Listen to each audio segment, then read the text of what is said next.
Recuerdos rotos. David Rivera, Librerío Editores. Prólogo. El astro aparecía pleno en lo más alto del cielo. Las pequeñas plazas, sobre todo aquellas donde los víveres estaban, presentaban una fluida concurrencia. Las demás, aquellas diseñadas para el esparcimiento y la recreación, veían cómo sobre las estructuras de mármol yacían el pasado y el futuro de la sociedad. Los niños jugando y gastando energía como si no hubiera un mañana, y los ancianos hablando como si les sobraran infinidad de amaneceres. Aquella dualidad parecía más ser parte de una realidad que de una ironía, más reflejaba los ideales con los que una civilización se forjaba.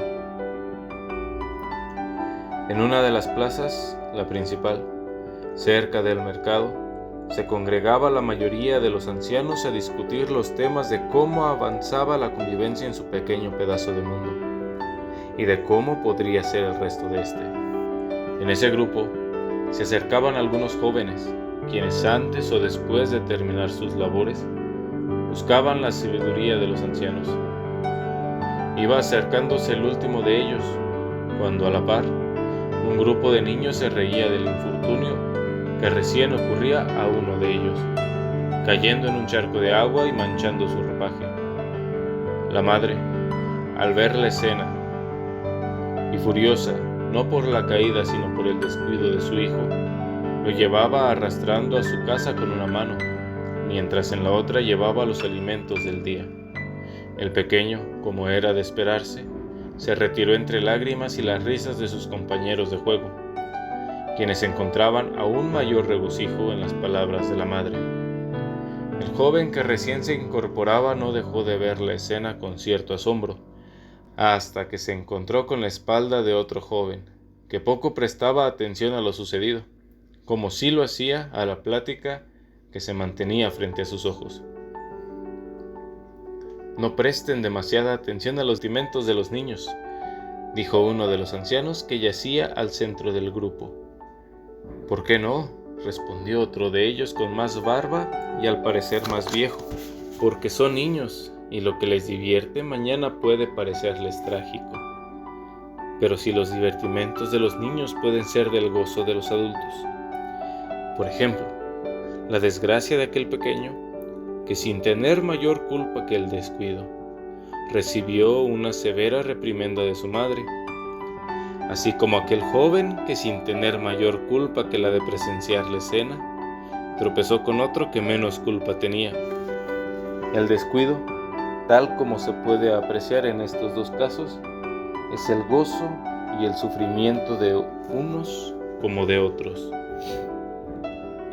«Pero», replicó el joven de quien hablaban, «si el descuido provoca tanto sufrimiento como gozo, ¿no habría la posibilidad de no padecer o de no beneficiarse de él?»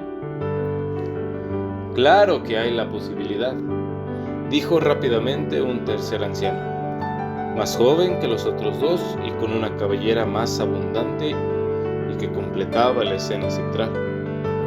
«Siempre y cuando el descuido no sea presenciado por un segundo o un tercero y el primero no le causase mayor alteración en sus actos. Aunque para ello habría que evitar a toda costa el descuido».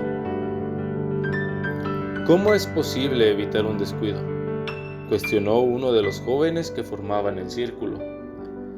«No realizar ninguna acción», respondió el anciano de barba. «Prestar atención a lo que se realiza», completó el anciano del medio, «aunque lo importante no es el cuidado con el que realizan sus acciones, sino la capacidad de poder reaccionar ante ellas y lograr anticiparlas mediante la prevención. Aunque para ello se requiere haberse descuidado con anterioridad», replicó el anciano de cabello largo. «Así como ese niño y este joven tendrán en cuenta que la próxima vez que juegue o que camine, deberán tener cuidado en lo que hacen». Un silencio se apoderó del espacio y algunos de los jóvenes se volteaban a ver con la intención de descifrar y entender el mensaje, hasta que el joven que llegó al último habló. Entonces, ¿qué es más importante? ¿Hacer con cuidado o no hacer? La memoria, respondió el anciano del medio. La memoria siempre será lo más importante. No importa si haces o no. No importa si eres cuidadoso o descuidado. La memoria es lo que te permitirá hacer y resolver. Sin memoria estás condenado a repetir los hechos que ya hiciste, dijo el anciano de barba. Los que te dieron los resultados positivos y los que te dieron resultados negativos. Y si no aprendes, de nada te servirá la memoria, replicó el anciano de cabellera larga. La memoria te ayudará a recordar, y siempre es bueno no olvidar. Pero la inteligencia, la sabiduría, el aprender, te ayudará a dirimir y reconocer los avances y progresos, no solo de tus descuidos, sino de tus labores diarias, de tu vida en sociedad. En esta ocasión el silencio se prolongó aún más. El cuchicheo en voz baja aparecía mientras de a poco se retiraban los jóvenes, de 2 en 2, de 3 en 3. Al final quedaban los 3 ancianos en el mismo sitio. El joven que llegó al final y que aquel con quien tropezó. La falta del público aseguraba que la lección del día, por el momento, habría terminado. La hora de la comida se acercaba, y para algunos su presencia en casa era de suma importancia para ayudar con los ingredientes que no estuvieran listos todavía. El joven tenía una duda en la mente, y antes de poder pronunciar un sonido, una voz a lo lejos atrapó su atención. Una bella joven, delgada y de tez de porcelana, le instaba a ir hacia ella con un movimiento de brazo bastante incisivo y una sonrisa que pocos pudiesen desistir. Los 3 ancianos simplemente permanecieron viendo la escena con una sonrisa, hasta que el color rojizo desapareciera de la cara del joven y que ambos se perdieran entre la muchedumbre y el horizonte. El descuido, la memoria y el amor. Vaya ironía de combinación, sentenció el anciano de barba mientras los otros 2 sonreían y se recordaban.